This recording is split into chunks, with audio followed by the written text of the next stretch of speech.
చంద్రబాబు నాయుడు గారు పులి బంగారు కడియం కథ మాదిరిగానే ప్రజలందరినీ కూడా నమ్మించిన పరిస్థితి.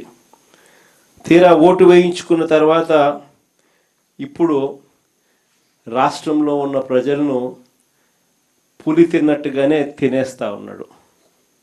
ఆ కథలో ముసలి పులి ఏ మాదిరిగా చేస్తూ ఉందో చంద్రబాబు నాయుడు గారిని చూసినా కూడా ఈ పొద్దు అదే కనిపిస్తుంది. ఇక చంద్రబాబు నాయుడు గారి ఎన్నికలప్పుడు సూపర్ 6 అన్నాడు, సూపర్ 7 అన్నాడు, ఓ మేనిఫెస్టో కాపీ అన్నాడు. 143 హామీలు ఆ ఎన్నికల మేనిఫెస్టోలో తాను పెట్టి చివరికి ఎన్నికలు అయిపోయిన తర్వాత ఆ మేనిఫెస్టోను చెత్తబుట్టలో వేసిన పరిస్థితులు ఈరోజు మనం అంతా కూడా చూస్తూనే ఉన్నాం. 2 ఏళ్ళు అయిపోయింది, 3వ బడ్జెట్ కూడా ప్రవేశపెట్టాడు.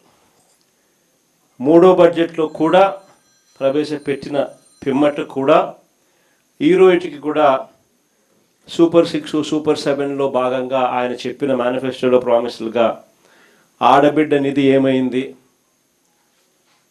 ప్రతి అక్క చెల్లెమ్మకు 18 ఏళ్ళ వయసు నిండిన ప్రతి అక్క చెల్లెమ్మకు ప్రతి నెల 1500 రూపాయలు చొప్పున సంవత్సరానికి 18,000 ఇస్తానన్నావు కదా, 2 ఏళ్ళు అయిపోయింది, 3వ సంవత్సరం బడ్జెట్లో కూడా పెట్టలే కదా అని అడిగితే మాట రాదు.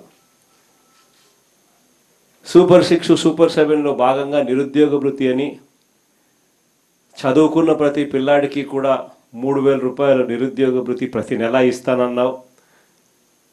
సంవత్సరానికి 36,000, 2 ఏళ్లకు 72,000 ఇప్పటికే బాకీ పడ్డావు.